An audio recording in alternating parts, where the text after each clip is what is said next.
ব্রাহ্মণবাড়িয়ায় আধিপত্য বিস্তারকে কেন্দ্র করে দুই গ্রুপের দুদফা সংঘর্ষে একজন নিহত ও ৫ জন আহত হয়েছে।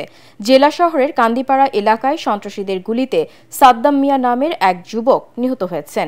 এ সময় প্রকাশ্যে অত্যাধুনিক অস্ত্র হাতে সন্ত্রাসীদের ঘোরাফেরা করতে দেখা যায়। এতে এলাকায় আতঙ্ক ছড়িয়ে পড়ে। সিসিটিভির ফুটেজ বিশ্লেষণ করে জড়িতদের শনাক্তের চেষ্টা চালাচ্ছে পুলিশ। ব্রাহ্মণবাড়িয়া থেকে ইসহাক সুমনের পাঠানো রিপোর্ট জানাচ্ছেন আশিকুর রহমান। বৃহস্পতিবার দিবাগত রাত ২টার দিকে জেলা শহরের কান্দিপাড়া এলাকায় আধিপত্য বিস্তার নিয়ে গভীর রাতে দুই পক্ষের মধ্যে গোলাগুলির এই ঘটনা ঘটে। এ সময় সাদ্দাম হোসেন নামে এক যুবক গুলিবিদ্ধ হয়ে নিহত হয়।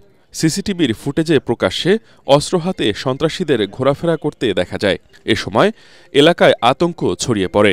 মানুষদের দিশেহারা হয়ে ছোটাছুটি করতে দেখা যায়। স্থানীয়রা জানায়, এর আগে লায়ন শাকিল গ্রুপের লোকজন জেলা স্বেচ্ছাসেবক দলের আহ্বায়ক দেলোয়ার হোসেন দিলীপ গ্রুপের ৩ জনকে গুলি করে আহত করে।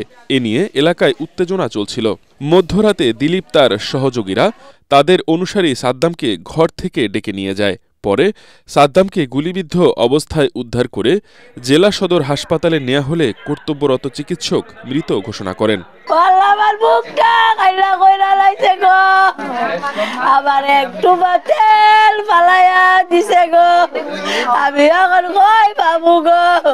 আবার বুলেট হয়েছে, একজনের একটু প্রায় ২০-৩০টার মতো আঘাত লাগছে, আরেকজন হচ্ছে ৩-৪টা।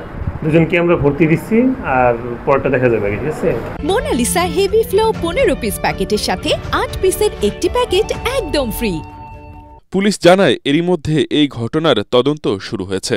আমরা শুনছি যে এখানে আধিপত্য বিস্তার কেন্দ্র করে একটি ঘটনা ঘটছে। এর মধ্যে বিভিন্ন রকমের কথা শোনা যাচ্ছে। আমরা আসছি যে আসলে মূলত ঘটনাটা কি নিয়ে ঘটছে, আধিপত্য নাকি অন্য কোনো বিষয় আছে। এই বিষয়টা আমরা এখনো তদন্ত করতেছি, এখনো ক্লিয়ার হতে পারি নাই। সিসিটিভির ফুটেজ দেখে দোষীদের শনাক্তের চেষ্টা চলছে বলেও জানান তিনি। Bureau report, ATN Bangla.